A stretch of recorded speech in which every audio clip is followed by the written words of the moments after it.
Hello everybody, just with the calving herd. So here we have 7 Dexter cross calves. 5 of them are black, 1 of them is dun and 1 is red. We have another calf, but that's a boron type. These 2 are weaners, but they were doing very poorly, so they're just staying with this herd for extra care. So at the moment we're feeding this. So when we harvest teff, we grow teff for the seed, or I don't grow it, but the farm grows teff for seed, and so they have to clean it to pass the standards for export. And when you clean it, you get all the chaff, whatever you want to call it, and that's what we are currently feeding these cows and calves. Well, the calves aren't eating, but yeah, that's what these cows get. They've just come in, they go out grazing all day now. They've just arrived while I was filming in the feedlot being over here. This, just to show you what feed it does, this is 2405 out of one of my Nguni cross Dexter cows. He came in here just after weaning with a foot problem. You can see his back hoof has like grown a bit longer, but he came in as a pile of bones basically, and he has been on feed, and the feed has sorted him right out. He's gaining 1.5 kg a day at the moment, which is pretty good for any animal, let alone a sick, weak young one. But he won't go to the butcher like the rest of them, which are 24 months old. He's only probably about 14-16 months old now. So what we'll do with him is keep him for the freezer ourselves. Yeah, very happy with calving so far, no problems. I would have liked more Dexter cross calves. We've only had 7, so 14% success rate on the AI. That's not great, and I think any that come now will be Angoni calves, which is also fine. It's probably better, just that you spend quite a lot of money doing AI. It's quite expensive, so I would have liked a better result from that. But to be honest, the last 3 times I've practiced AI, fixed time artificial insemination, with synchronizing hormones and stuff. It's a lot of money you spend on that, and I have not had good results. So sadly I've still got some straws. I've got Aberdeen Angus and Sussex straws in stock. I'll probably finish those, but maybe what I need to do is learn how to do AI myself and just give it a shot naturally without using the hormones and stuff. Anyway, better stop there. Don't want to use too much of your data, but you can see the cows like this teff chaff. Yeah, hopefully there is a bit of seed in there and they spread it out on the farm. Oopsie daisy. Oh, no, she's ruined that pile. Anyway, I better stop there. Thanks for watching. Bye. Good afternoon. It's another video. I've made a lot today. 24th of September. Just in our Silvopasture experiment. This year I threw sun hemp, and so these are the seeds. This is the black sun hemp. The seed of this is black in there. This is the red sun hemp. The seeds are red.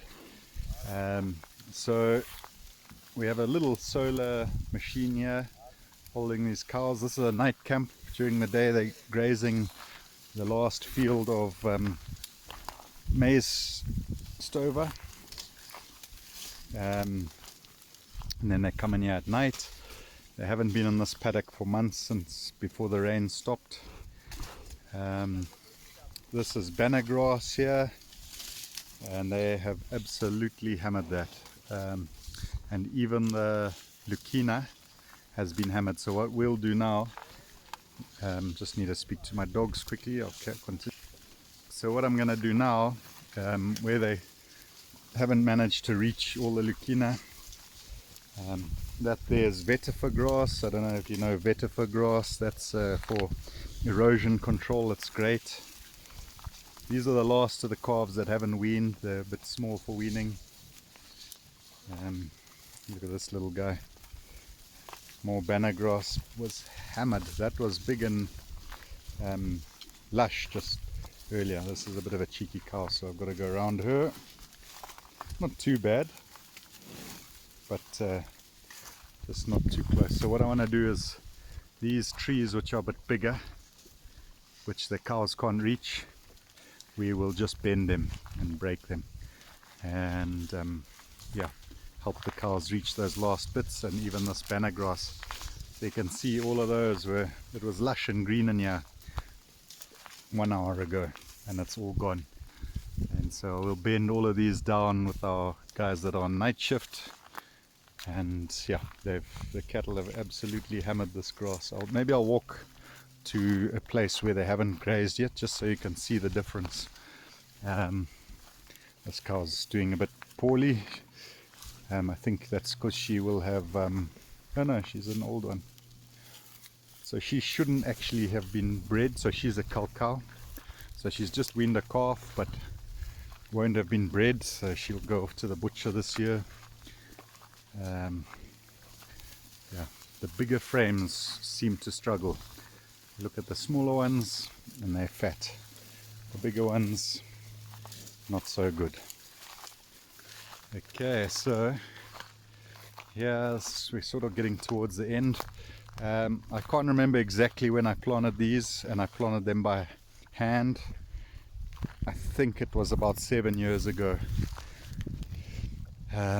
But yeah, you can see over there that hasn't been grazed, and this is the grass on the other side of the fence. There's still a bit of greenery in there. See, green, green, green. Not a hell of a lot of green, but there is greenery. And then obviously the Lucina, the fodder crop, that's pretty green. And then where they can graze, there's not much green left. Only the high ones that they can't reach. And yeah, they're doing a good job. So they spend the whole night here. They'll deposit a lot of manure and urine for me, and hopefully the bugs in the soil will come to life, and yeah, this can explode when the rains eventually do take off. Looking at the dung here, looks pretty good, not too soft, not too hard, and it's got maize in it, so that's good. So yeah, the cows are doing all right, and they'll come through here. My house, I love it when they're here because my house is just through there. You can see the garden wall. Yeah, so that's the herd.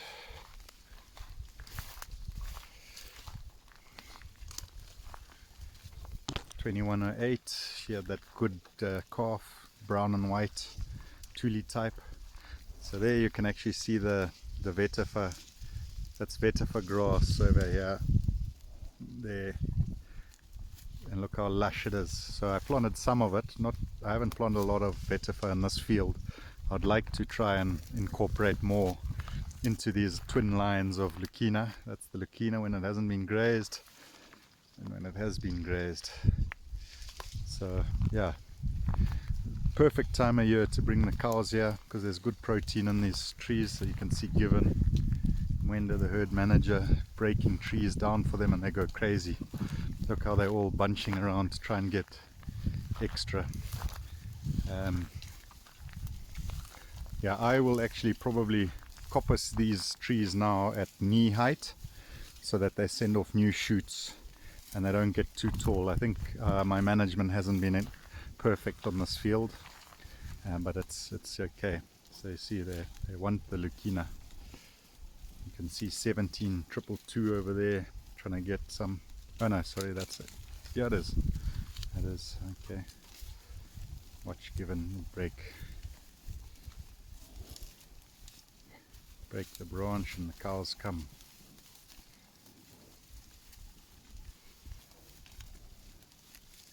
Manual also breaking some. Ooh, how did I end up next to you? Anyway, I'm gonna walk around for a few minutes just to check on the herd, but I thought I should share that with you. Planning your resources helps a lot. The cows generally doing okay, not the best condition, but this time of year I think it's to be expected. I don't supplement too much. I haven't bought any salt in about 2 months, which is a bit bad on my part. Need better planning, sell more cattle before this time of year, but they're still holding up. This was the last calf born for that season. The ones that are calving now, we are calling our early summer calves. Yeah, hope you enjoyed that video. I'm very happy to have the cows here, and yeah, pleased with the pasture as well. So just a little video of where the herd slept last night. A lot of dung, they've trampled a lot of grass. Yeah, first they went for the leucaena trees. You can see how it's green towards the end where they couldn't, they must have got out at night because some of the trees are even a bit eaten inside the paddock. But anyway, yeah, they really hammered the leucaena trees, which had quite a lot of nice green growth. And even down here, these are leucaena trees. All the leaves are gone. And then the pigeon peas, there's not a lot of foliage on them anywhere at this time of year, but you can definitely see where they've been able to get all the leaves off. They have. This bit of the field is a bit of termite pressure, so some of the trees are broken down, but I'm not too worried about that. The main goal in establishing the Silvopasture using the pigeon peas was just to basically be a nurse crop for the leucaena. Leucaena is what I was after. It was an experiment using a maize planter. It worked, just that I had the population settings too high. So you can see here a lot of leucaena trees growing, and they've struggled because they've been shaded out by the pigeon pea. But anyway, here you can see the green leucaena. So that's green foliage, all highly nutritious for the cattle, better than anything they can get in the bush at the moment anyway. And yep, that's their first night in this paddock, so they haven't done too badly. We'll probably move up the pigeon. Oh no, I think tonight we're going to go down into the leucaena that side. But basically we'll try and move through this whole paddock, 8 hectares, impacting like this, and hopefully bring the soil life, some good nutrition, so that when the rains do arrive, it bounces back very quickly. Yeah, I'm very happy with how it's worked.